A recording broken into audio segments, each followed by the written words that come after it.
셰익스피어 원전에 나오는 아주 영화처럼 아주 나쁜 미친화 정도 많이 묘사가 되어 있는데요. 이야기의 관심의 시작은 그 왕 자체를 또 새롭게 조명하기보다는 그렇게 많이 연상들이 다뤄졌음에도 불구하고 항상 희생된 신화나 정치적 사건들을 많이 다뤄졌었고 가장 심각한 어떤 행동 중에 하나였던 채용사를 통해가지고 그 수없이 많은 사람들을 이렇게 데려왔었고 저도 이렇게 힘들어했었는데 그 부분이 전혀 언급되지 않고 이야기되지 않은 채 영상 자체만 이야기되는 게 좀 이상했었고 그래서 그중 채용사의 행적들을 관심을 가지고 보기 시작했고 그것을 추동한 배경이 사홍 임순재라는 조선의 3대 난세 중에 엄청난 최악의 충신이 있었고 그 간신과 긴밀히 소통하면서 자신의 결핍이나 외로움들을 채워나가고 있었던 의식 많은 연상들이 많이 있었고 이렇게 결국 또 돌아서 다시 연상으로 돌아오게 되는 그런 과정이 있었던 것 같아요. 네, 그 말씀하신 대로 연상고시대의 이야기긴 하지만 왕과 신하와 또 그 밑에 그들에 의해서 삶이 달라지는 민초들의 이야기까지 되게 다양한 인물 분장을 그렸다는 것도 여러분이 영화를 보실 때 주의해서 보시면 좋을 점이라고 생각합니다. 네, 하신 말씀 있으신가요? 네. 근데 저는 이 영화가 새로운 시도라고 평가받을 수 있는 이유 중에 하나가 이제 기존 배우분들이 보여주지 않았던 새로운 연기를 여기서 시도한 점도 꼭 이제 얘기를 해야 되는 지점이라고 생각해요. 그리고 여러분이 방금 영화를 보셨던 것처럼 그 김가호 씨 하면 기존에는 좀 되게 믿음직스러운 주인공 역할을 많이 하셨는데 이렇게 새로운 연기를 보여주신 게 아마 여러분들도 이따 질문하실 게 많을 거라고 생각합니다. 김가호 씨가 이 영화의 새로운 시도에 한 축을 했다고 생각하시는 분들은 지금 박수 한번 쳐볼까요? 감사합니다. 정말 감사하신 것 같습니다.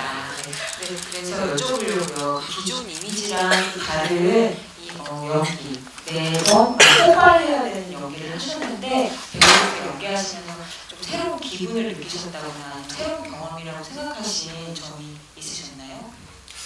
이 영화는 제목이 간신이잖아요.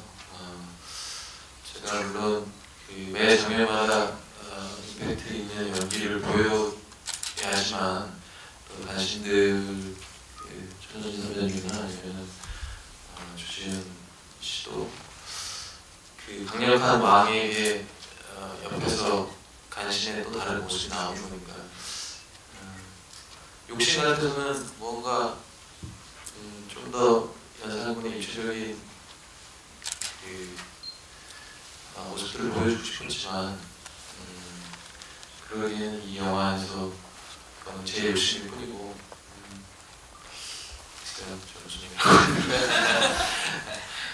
재밌었고 처음에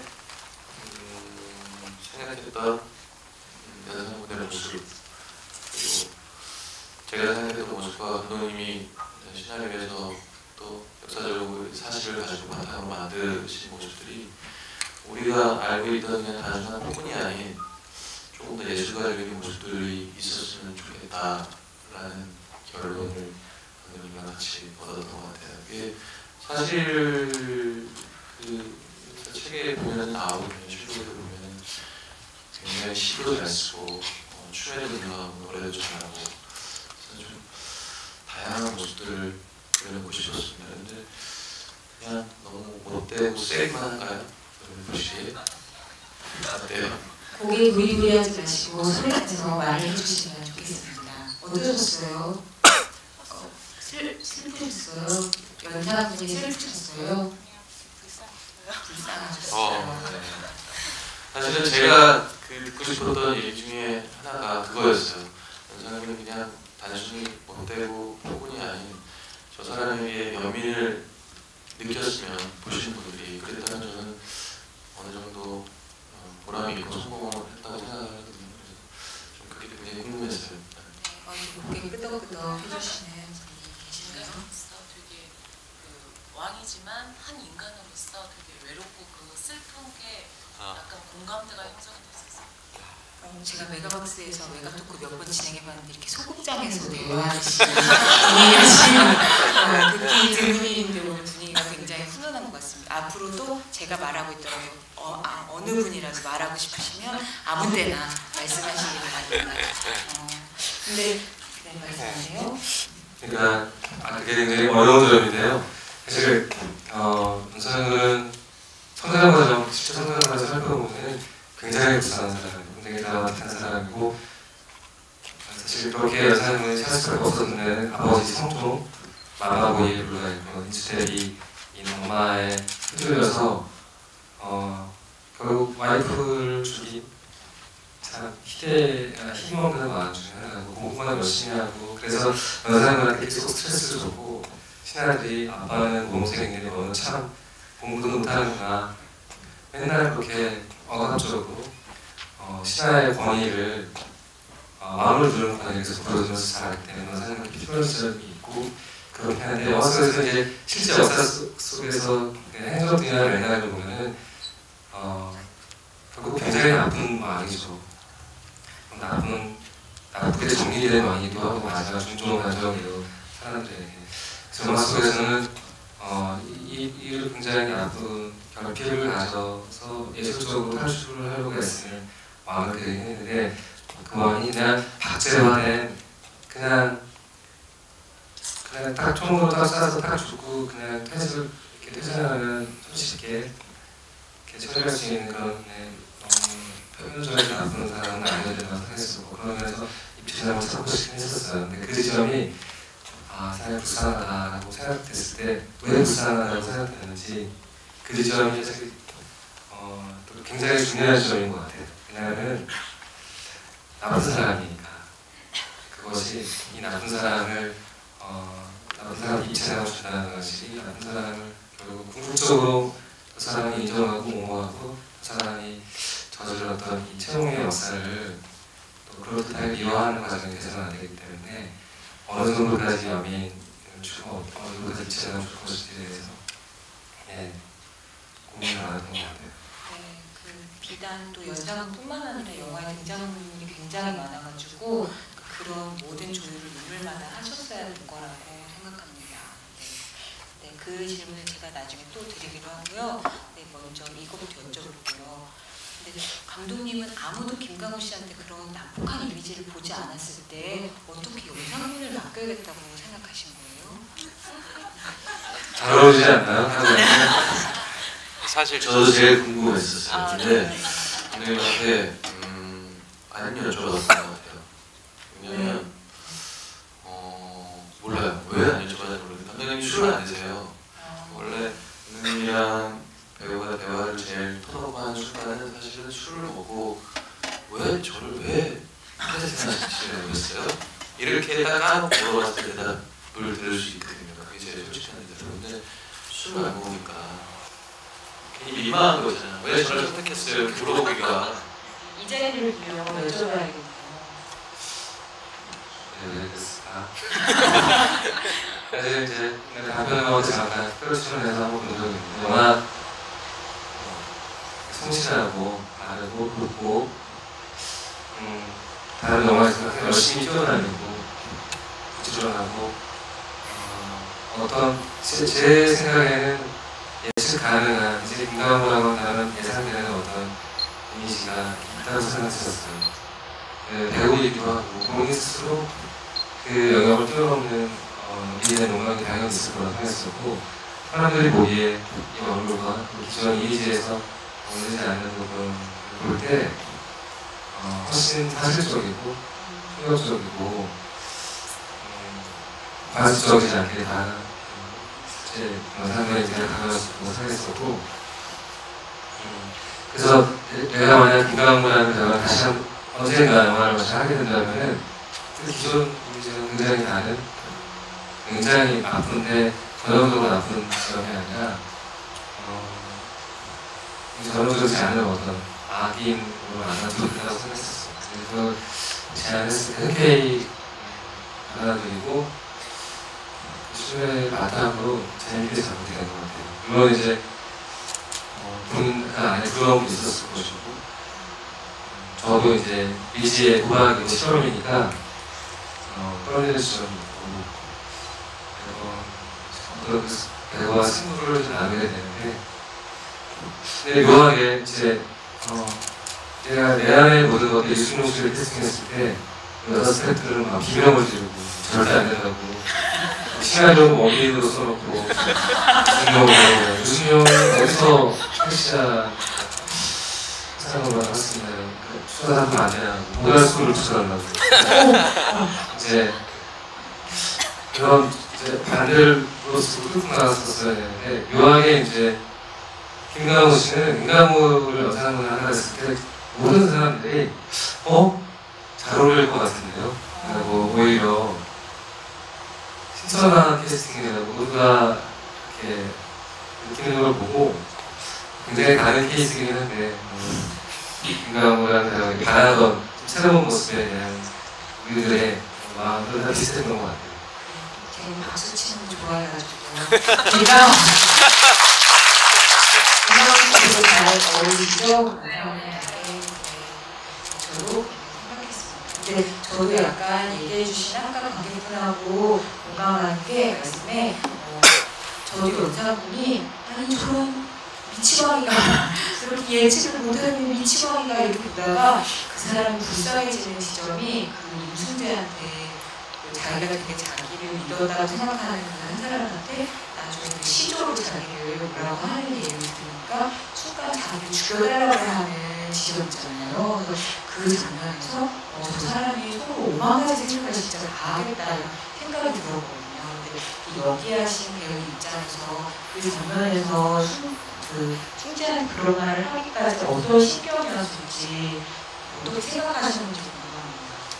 시나리오에 있을 처음 시나리오를 보고 그 씬을 이렇게 고민을 했을 때는 감정이 그 정도까지 갈 거라고 생각은 안 했어요.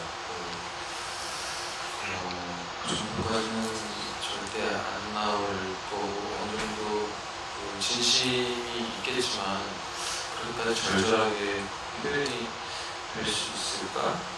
근데 리허설 때까지만 해도 그렇게 안 되는데 막상 씬을 찍어보고 찍으면서 그게 굉장히 테이크가 길었어요. 길게 공연을 하듯이 이렇게 쭉 그 감정을 길게 하고 마스터를 찍을 때 느낌이 굉장히 좋았어요. 그리고 저도 모르게 막 옷을 막 갈기갈기 갑자기 찍게 되고 김강호 씨가 진짜 왜 그랬는지 모르겠어요. 그냥 뭔가 순간 이 죽은 영혼들이 나를 괴롭힌다라는 그 표현을 할 때 그냥 제 나름대로의 느낌이 왔던 것 같아요. 의상팀은 굉장히 긴장했죠. 한복 안에 이 상표가 있기 때문에 찢다가 갑자기 상표가 막 튀어나오고 그런 상황에서 저는 눈물을 앞에 가서 흘렸고 지훈이가 갑자기 눈물을 흘리기 시작한 거예요. 자기도 눈물을 흘릴 줄 몰랐던 거죠. 그 순간이 이 연기를 하다 보면 그 순간 때문에 연기를 하는 거거든요.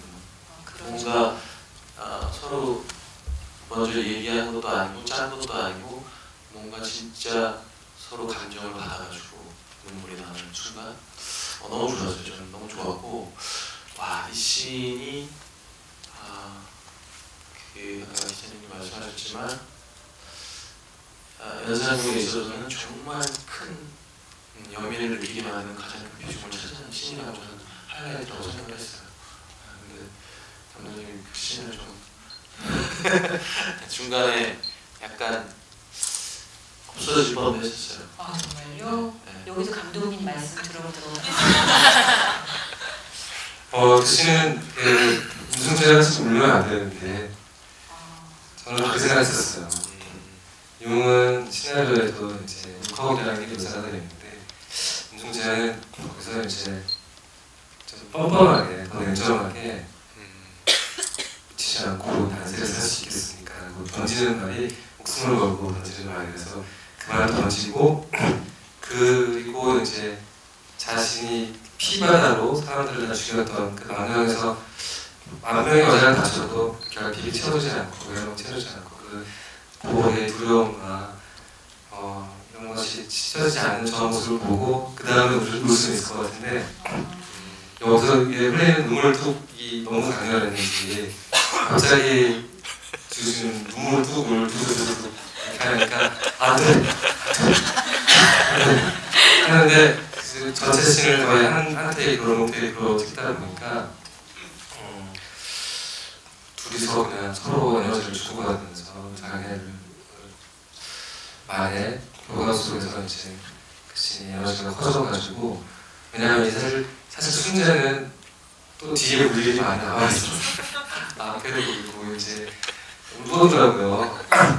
그래서 근데 정말 저 배우도 그 임충재로 들어가서 최악의 간신히 열어야 되는데 정말 그 순간 너무 충직하게 그 왕을 이해해주는 프로메스라고 해야 될까.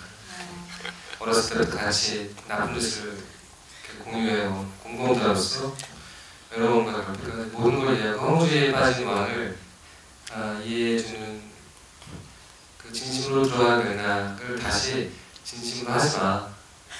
이성으로 지금 그냥 연기에 이렇게 얘기할 수가 없었어요.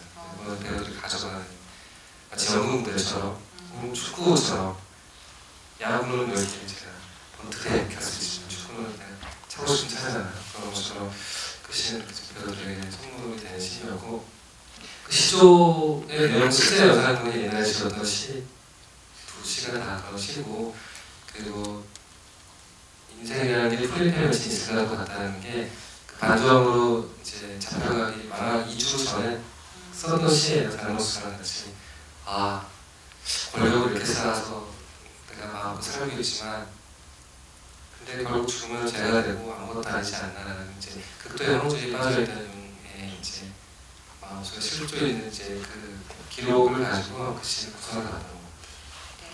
저는 그 시를 뺄 생각이 좀 없었는데 뺐으면 좋겠다라고 생각하는 그 모니터들이 있었죠. 정말요? 왜냐하면 용이 나와서 폐악질을 하거나 막 이렇게 광기를 보여줘야 되는데 거기서 갑자기 다른 인간적인 모습을 보여주니까 당황했던 것 같아요. 그래서 왜 저 인물 톤이 너무 바뀌는 거 아니야? 라고 이렇게 질문을 하는 사람들이 있어서 하고 싶다는 의견들이 있어가지고 특별 생각이 없었기 때문에 네, 그 장면 빼면 안 된다 하시면 박수 좀 쳐주세요. 근데 영화 보셔서 아시겠고 또 이제 말씀 들어보셔서 아시겠지만 사실 그 민규동 감독님 하면은 여곡의 달 두 번째 이야기, 내 생의 가장 아름다운 일주일, 서양 골동 양과자점 앤티크, 그 다음에 내 안의 모든 것까지 되게 캐릭터들의 개성을 잘 살려내시고 또 그 세세한 감정 묘사를 되게 잘 이끌어가시는 장기가 있으신 분입니다. 그리고 지금 얘기를 들어보셔도 씬마다 인물의 감정을 어떻게 설계하셨는지를 되게 세세하게 하셨다는 걸 느끼셨을 거예요. 그래서 이번에 작업을 하시면서 김가훈 씨께서도 그런 점을 현장에서 느끼신 점이 있는지 여쭤보고 싶습니다. 네, 저는 120% 정말 믿음을 가지고 촬영해서 그러기가 사실은 쉽지 않아요. 근데 감독님에 대한 믿음을 가끔은 의문이 들기도 하고 사람인지라 내 생각이 맞지도 않을까? 라는 생각을 하는데 감독님한테는 뭔가 흘린 것처럼 그냥 시키는 대로 다 했던 것 같아요. 이렇게 브로민스? 제가 인터뷰하면서도 그런 얘기를 했는데 이상하게 홀린 것처럼 벗으라면 벗고 소리 지르면 지르고 화내라면 화내고 왜 이러고 있지?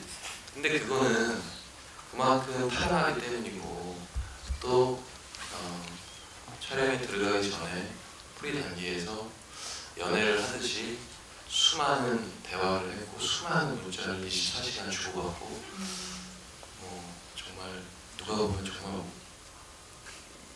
깜짝 놀랄 만큼의 사진들이라든지 자료라든지 대사라든지 정말 와 이게 유출되면 정말 큰일 나겠다 싶을 정도 이런 것들이 서로 막 카톡을 통해서 난무했기 때문에 거기에서 다 쌓아졌던 것 같아요. 그래서 현장에서는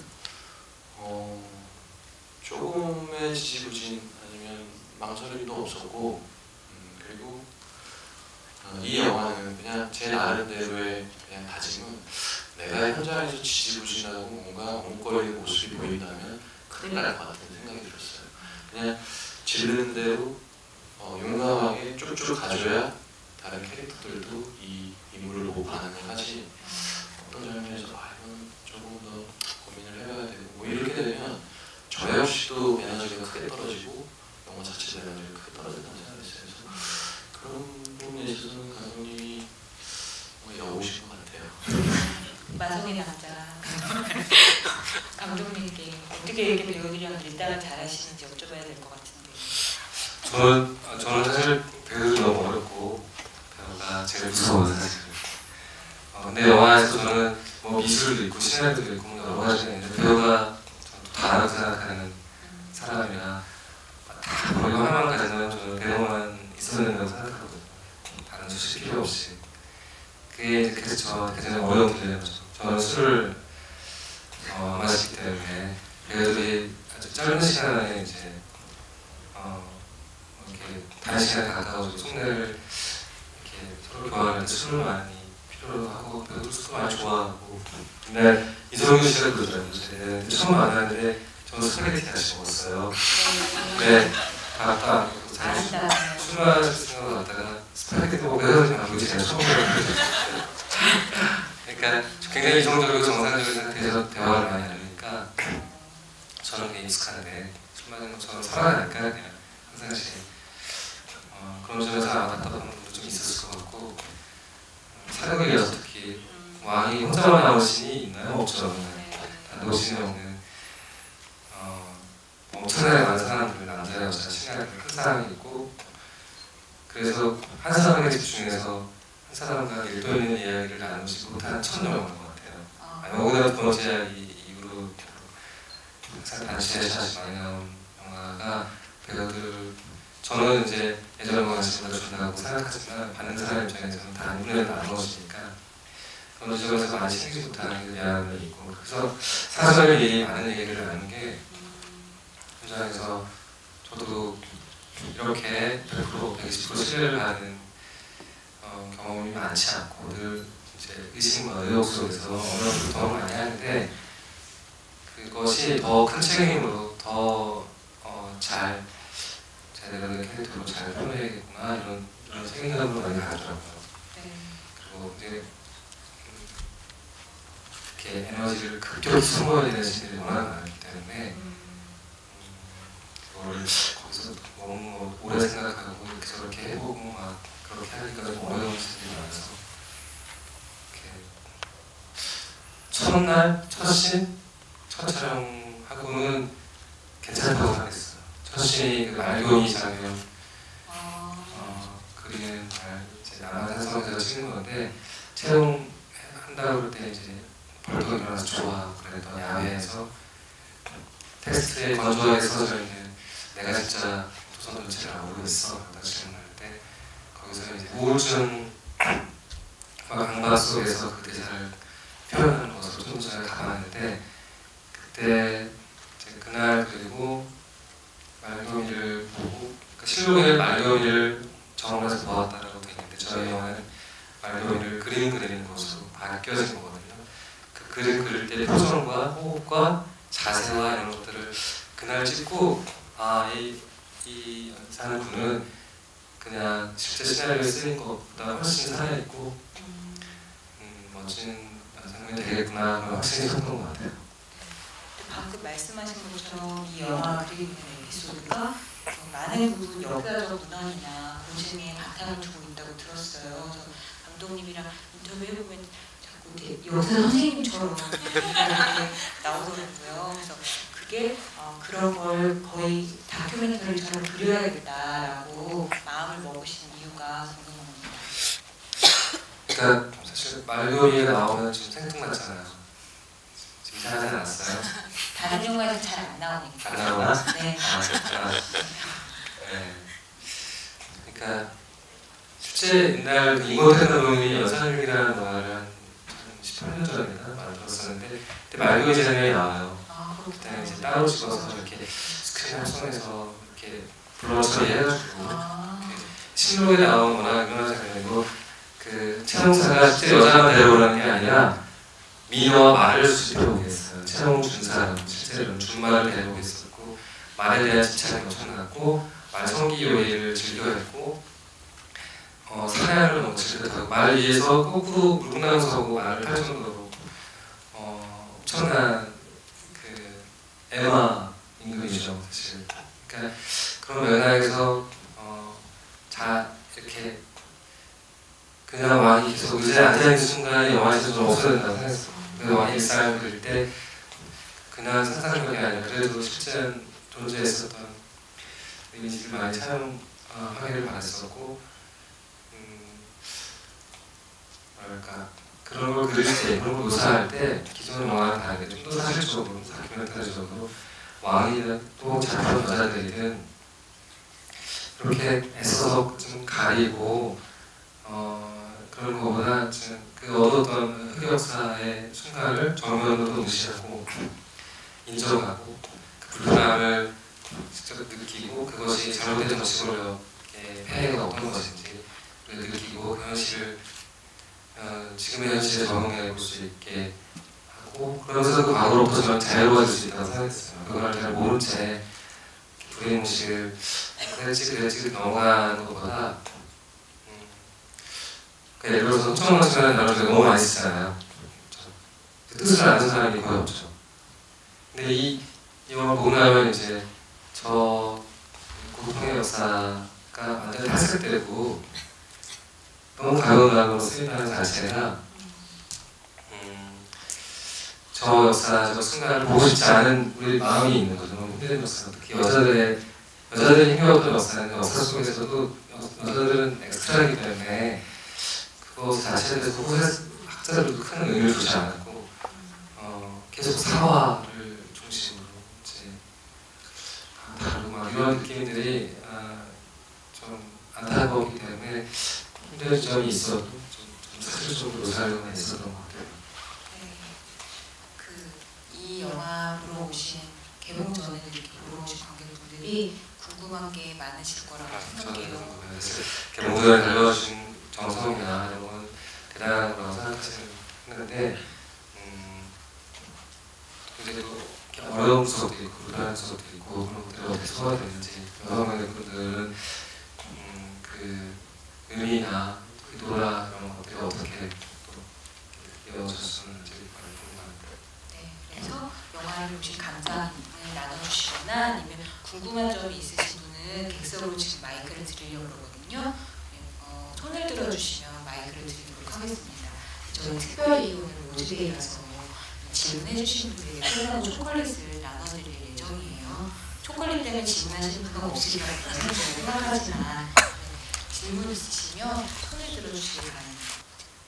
그 영상분이 거기서 여자들 막 때리고 벗기고 이런 것들이 좀 궁금했어요.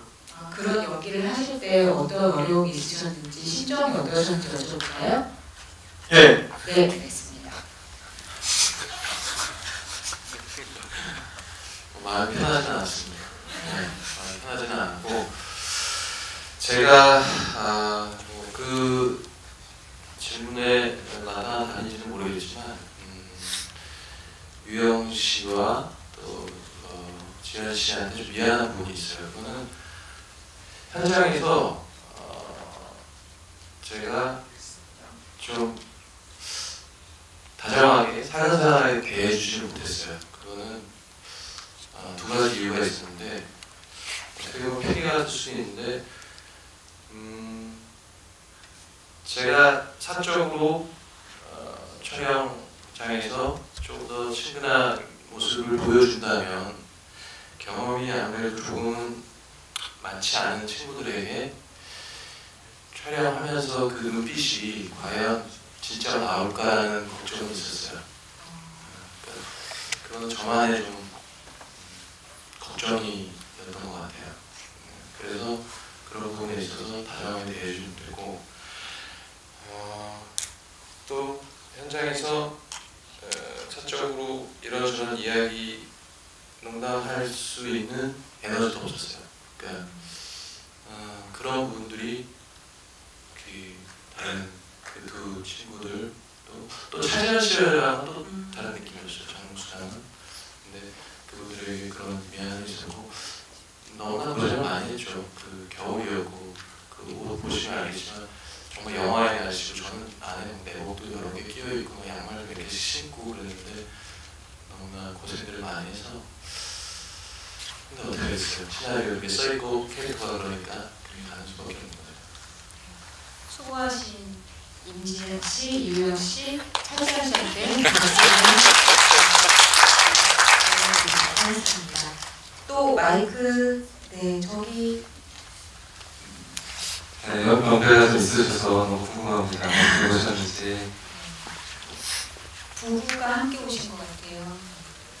네, 저는 이 동네 사는데 저희 아들이 표를 구해서 줬어요. 그래서 저도 굉장히 영화를 좋아해서 자주 보는 편인데 오늘 이 영화를 보고 감독님한테 여쭤보고 싶은 게 있어요. 과연 이 영화는 젊은 분들이 많이 오셨는데 어느 연령대를 많이 겨냥했는가 하고, 또 이 영화를 보면서 제가 느낀 거는 영화 배우나 감독이나 굉장히 즐기셨다는 게 느껴지더라고요. 고생을 하셨다고 하는데 저희가 봤을 때 좀 하시면서 진짜 즐거운 마음으로, 고통스러운 면도 있었겠지만은 많이 즐기고 그랬구나 하는 걸 저는 느꼈습니다. 나이 든 입장에서. 제가 지금 60은 넘었습니다. 네, 할래야 할 믿습니다. 그런데 저렇게 여린 감독님께서 그렇게 리얼하게, 또 젊은 사람들이 저런 장면을 봤을 때 상당히 호기심을 가질 것 같은 마음을 느끼는데, 감독님은 어떤 마음으로 그런 장면을 아주 리얼하게 많이 느끼면서 찍으셨는지 궁금합니다. 우린 굉장히 잘 봤습니다. 감사합니다. 네, 영화 만들 때 제일 어려운 지점이 그 질문인데요. 저는 보는 사람이 저라고 생각하고, 제가 나이와 성별과 상관없이 그 관객의 마음에 한가운데서 보고 싶어하는 영화를 만든다고 생각하거든요. 그게 아니면은 일단 20대든 30대든 40대든 60대든 그 마음을 제가 알지도 잘 못하고 너무 빨리 변하는 마음이고, 아니면 영화를 만들 때마다 매번 물어봐야 되기 때문에 제가 그 사람들과 보는 사람들과 같다고 생각하지 않는데 중심을 잡을 수가 없어서 그런 전략적인 마인드로 누구 가량이 이렇게 시작하지는 않았어요. 근데 그런 얘기를 들었어요. 사극이 또 나이 드신 분들도 많이 보는, 그 나이가 있으신 분들이 나의 장르라고 생각해서 사극이 가족들도 많이 보고 그렇게 좀 폭이 넓게 많은 연령대를 흡수해야 되는데, 이 영화가 19금 영화기도 하고 성과 정치를 다루는데 폭력적으로 노골적인 시선들이 많이 있으니까 국민 세대들을 편하게 자식들이 데려올 수 있을까, 좀 더 많은 사람이 보고 싶어하는 대중영화로서 어려움이 있지 않을까, 그 질문이 있었을 때 그러면 그냥 보통 제가 하던 영화들처럼 15세 이상 관련된 영화로 적절히 가야 될까, 그 질문들이 있었습니다. 영화 처음 시작은 15세였었는데요. 그러다 보니까 또 처음 드라마에서 많이 하는 것처럼 왕이랑 간신들이랑 이렇게 말로 많이 권력 다툼하고 그런 이미지를 다시 돌아갈 수밖에 없어서, 시작을 영화 5분 만에 간신히 왕을 농락해서 정적들을 제거하고 피해 숙청이 이루어지는, 간신히 있게 할 수 있는 그냥 전형적인 지점은 프롤로그를 다 보여주고, 그 다음에 간신히 흔들리는 지점을 이제 왕과 함께 펼쳐나가는 이야기로 하게 됐었고, 이 잡혀온 여자들에 대해서도 그러니까 적절하게 힘들어하고 적절하게 수모를 당하고 적절한 왕의 논리가 돼서 펼쳐진다면 역시 저는 그 여자들 또한 소품이 된다고 생각했었어요. 그래서 이 왕에게 나는 백성은 물이고 왕은 물에 또 백성이 띄워주면 되고 왕이 그렇게 되면 언제 뒤집을 수 있다고 생각하는 그러니까 민초들의 마음을 대변하는 어떤 여자가 결국 왕에게 칼을 들이댈 때 그의 힘이 있으려면 본인이 정말 견디기 힘든 가장 바닥의 모멸감과 고통을 딛고 그리고 그 자리를 뚫고 와야 이 말한 여자의 힘이 있다고 생각했었어요. 그래서 이 잡혀온 여자들의 실상에 대해서 편시하게 접근하지 않고 고통의 내용들을 더 노골적으로 직면하고 우리가 한 번 더 응시를 해줘야 그래야 이게 의미 있는 접근이 되고 이것을 그냥 보통의 전형적인 방식으로 상업적으로 이용해서 풀어가는 방식이 아니라고 생각했었어요.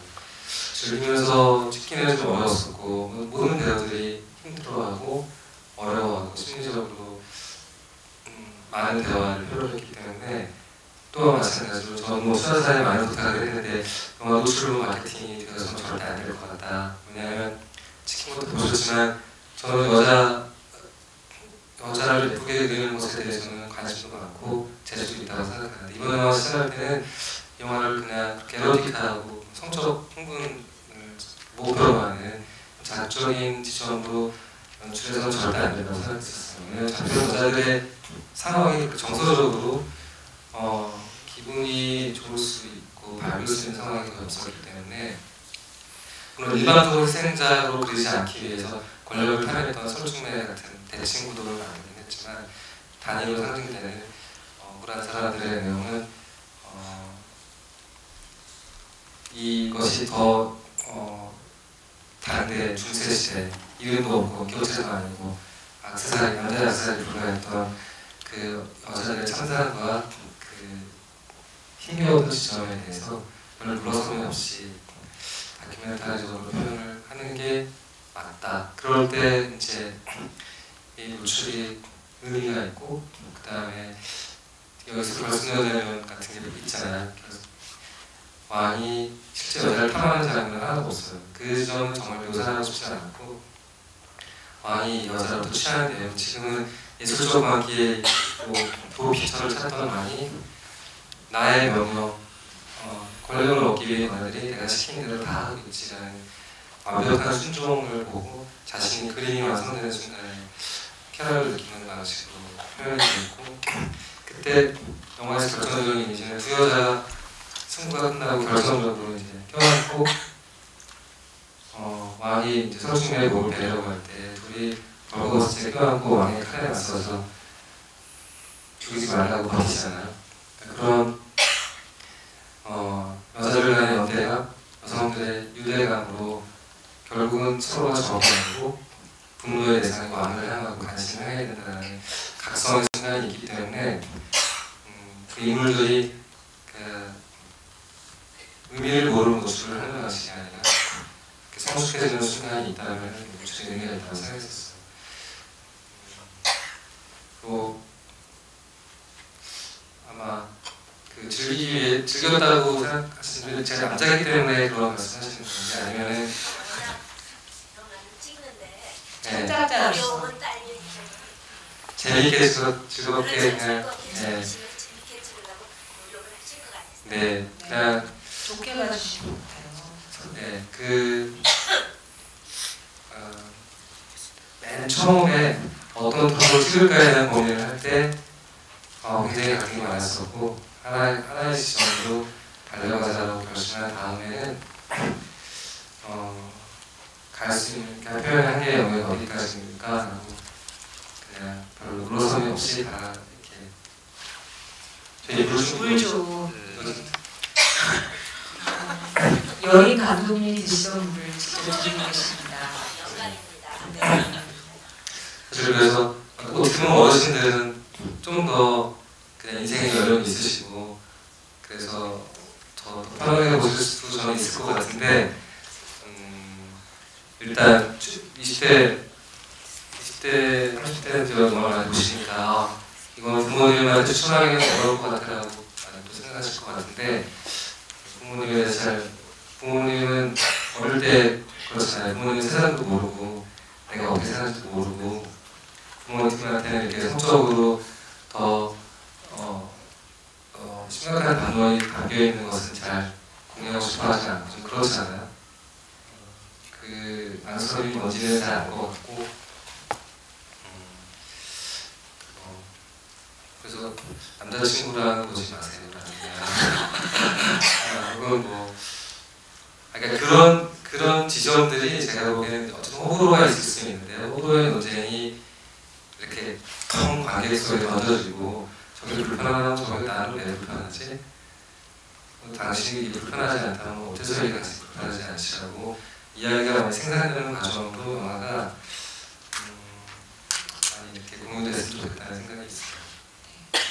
감독님이 제일 하고 싶은 얘기를 찔러주신 것 같아요. 좋은 질문 해주셔서 감사합니다. 옆에서 뵈니까 말만 이렇게 조곤조곤하시지 절대 요리 감독님은 아닐 것 같습니다. 네. 다음 질문에 주신 분, 그럼 여기 중간에 있는 남자 관객한테 마이크 드려볼까요?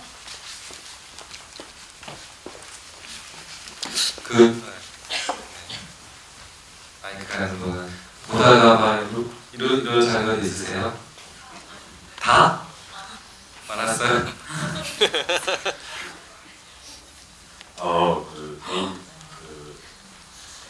저 개인적으로 궁금한 게 일단 정확한 것부터 말씀을 드리면 전 개인적으로 초반에 임승재랑 임상훈 부자가 말 타고 그분 나서는 그 장면이 가장 인상 깊었던 것 같고요. 근데 여쭤보고 싶은 거는 일단 감독님께서 연산을 다룬 작품이 있잖아요. 문제적인간 연산이라던가 이라던가 이런 연산을 다룬 작품들이 있는데 혹시 그거에 대해 참고하신 작품이 있나 여쭤보고 싶고 김강호 배우님께도 혹시 캐릭터를 연구하실 때 표본으로 삼거나 아니면 되게 연구할 때 도움이 됐던 캐릭터가 있나 여쭤보고 싶고요. 또 하나는 그 아까 연산이 인간적으로 보인 말씀하신 장면 있잖아요. 그 김강호 배우님께서 오셨고 주지훈 배우님께서 오셨던 그 장면, 저는 개인적으로 그 장면 하나만으로는 연산의 그러한 인간적인 감정이 이 영화 자체에서는 안 보여졌다 생각하거든요. 그래서 저는 개인적으로 이 영화 제목도 간신인데 감독님께서 그래서 연산보다는 좀 임승재 위주로 그러한 감정을 이끌어가고 싶었던 건지 이런 게 궁금합니다. 네, 이 영화의 제목이 간신이고 주인공이 간신인 이유를 여쭤볼까요? 그것보다 네. 굳이 연산보다 임승재 위주로 연산도 분명히 연산이나 장록수 같은 캐릭터도 다른 작품에서는 되게 중요하게 다뤄지는 것 같은데 이 작품에서는 저는 연산의 인간적인 부분보다 오히려 그런 특권적인 부분만 많이 다뤄진 것 같고 저는 오히려 인간적인 부분이 많이 그렇게 안 느껴졌거든요. 그 장면 하나만으로는. 네. 그렇기 때문에 저는 그 제목도 간신인데 네. 연산이 아니잖아요 제목이. 그렇기 때문에 일부러 연산보다 임승재의 감정을 보여주고 싶어서 그렇게 표현을 하신 건지. 네, 맞아요. 연산은 영화 속에서 사실 대사로만 존재하고 마음속으로는 영화가 들어가지 않죠. 만약에 연산군의 마음속으로 들어갔으면 연산군의 그 마음의 경향을 잘 따라가고 인간적인 면이 많이 잊혀져가는 그랬을 것 같아요. 네, 그렇게 다뤄진 연산군 작품을 항상 그런 식으로 연산군의 성장 과정부터 연산군을 둘러싼 모든 이야기가 연산군을 중심으로 많이 벌어졌었기 때문에 좀 다른 방식으로 연산군이 너무 거대한 캐릭터라 보니까 임상훈, 임승재라는 희대의 간신도 늘 조연이었기 때문에 시점을 다르게 취해보면은 연산군이 항상 독보적으로 자신만의 결핍과 자신만의 상처로 모든 걸 이루어내는 사람이 아니라 신하들과의 충신후 간신 뭐 그런 꼭 이렇게 딱딱한 절대적인 어떤 개념이 아니라 그 권력계 밀고 당김 속에서 연산군이 존재했었다는 의미를 좀 새롭게 조명을 하고 싶었어요. 연산군에 관련된 영화는 다 봤고 연산군에 관련된 소설도 다 보고 만화도 보고 전기도 보고 연산군을 연구한 책도 보고 성종태 책도 보고 연산군을 지지하는 연산군의 변명도 보고 연산군에 관한 연구 수 있는 모든 것들을 다 취하고 시나리오의 디테일을 녹여내고 했었고 그래서 사실은 저는 영상을 많이 나오지 않지만 저한테 영상은 굉장히 풍부한 이미지가 있는데 임순재는 자료가 많지 않아요. 영상은 영화를 따라서 항상 조력으로 지나가는 사람으로 나왔었고 실제 역사 속에서 임순재는 차차로 마치고 죽었어요. 유언이 뭐냐면 왕께 더 이상 더 많은 인연을 가지지 못해서 할 수 없다고 죽었어요. 그만한 수신이 없죠. 죽을 때까지도 왕한테 할 말이 죽었으니까.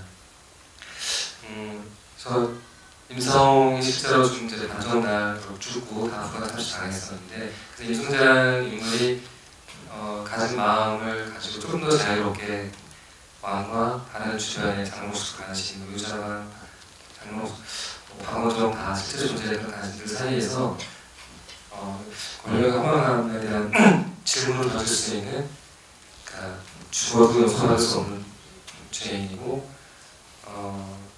또 쉽게 죽어서도 안 될 만한 나쁜 짓을 저지른 어떤 벌을 받는 게 적절할까? 사실 그 질문을 왕에게 직접 던지는 가장 가까운 사람으로서 좀 사유하고 반성하고 회개하고 구원의 가능성이 있을지 이 나쁜 사람에게 그런 질문을 던지는 인물로 임순재라는 시점을 찾아낸 것 같아요. 네, 연장군 척척 박사가 되시네요. 네, 근데 이 연장 캐릭터에 대한 반응도 되게 관객마다 다르게 해주시는 것도 되게 흥미로운 지점인 것 같습니다. 김가훈 씨께 참고하신 거 여쭤볼게요. 네, 고민이 굉장히 많았어요. 어떤 캐릭터를 들어가기 전에 공부를 하고 이미지를 구축해 나가요. 근데 제가 지금까지 했던 다른 배우들도 평생 그런 기회가 많지 않겠지만 실존 인물을 연기한다는 것은 더 힘든 일인 것 같아요. 더 많은 공부를 해야 되고 기본 역사적인 베이스를 다 알아야 되니까 이 감독님과 공유를 하면서 많은 책을 봤고 저는 근데 작품은 보지 않았어요. 여자분이 나오는 작품은 그 전에도 다행히 보지 않았었고 왜 안 봤는지는 모르겠어요. 근데 어떻게 다행히 보지 않았어요. 그게 다행이라고 생각하는데 그걸 만약에 봤으면 저도 모르게 표현 방식에 있어서 유사점이 생겼을 것 같아요.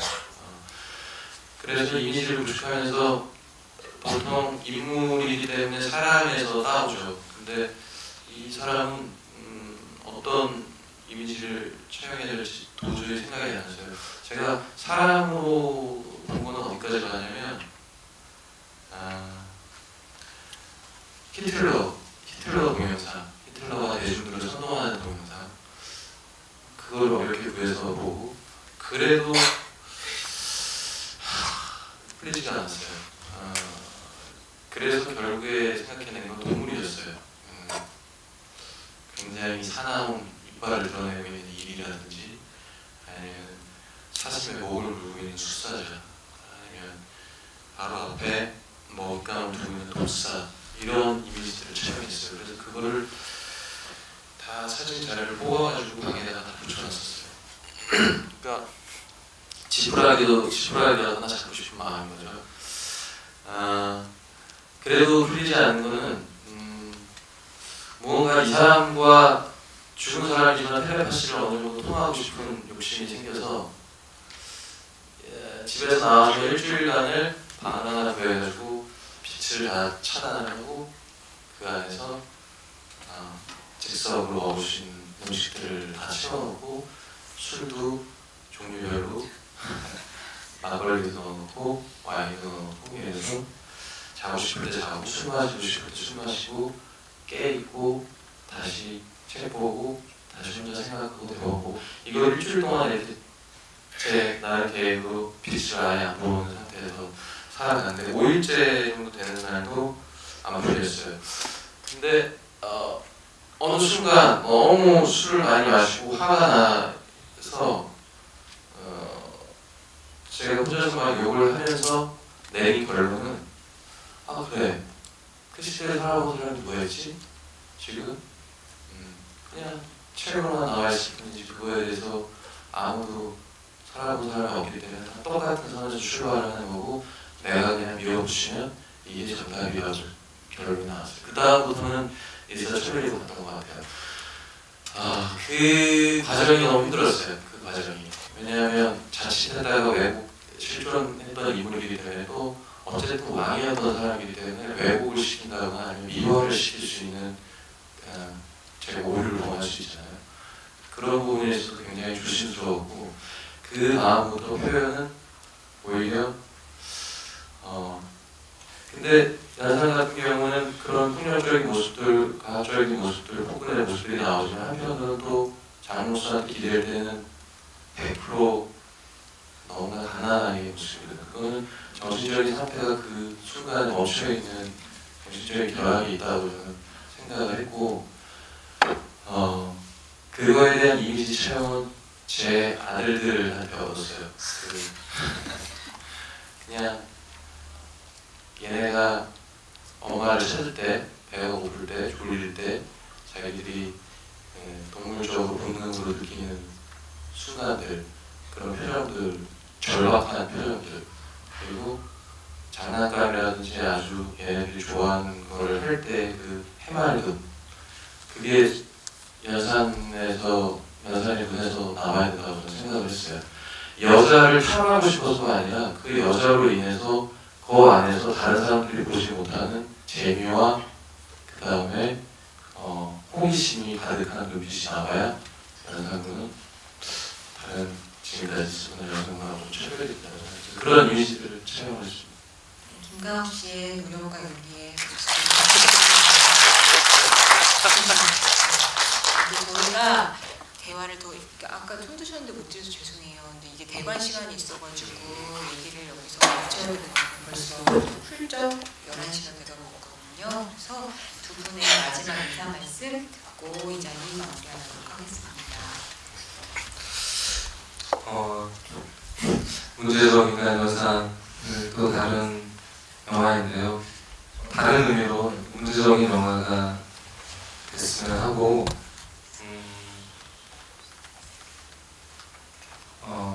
겉모습보다 그녀가 깊숙이 숨겨져 있는 다른 음료들도 많이 보셨으면 바람이 있고 그 주변에서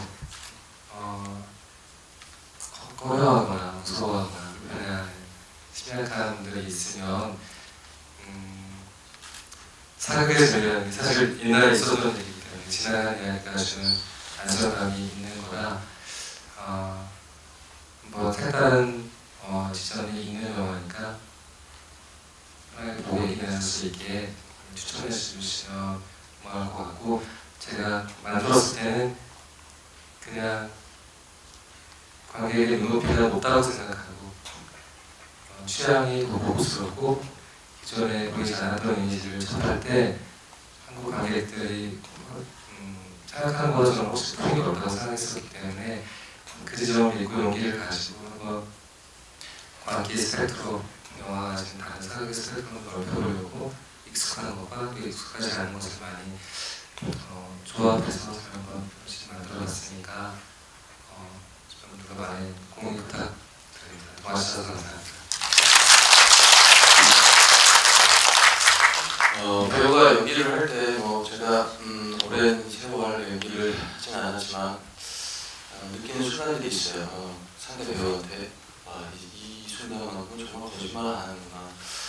이 순간만큼은 진짜인데 라는 순간들이 이 영화에 너무 많았어요. 그래서 그 순간들이 힘든 시간들을 버틸 수 있게 해주는 힘이었던 것 같아요. 보시면서 제가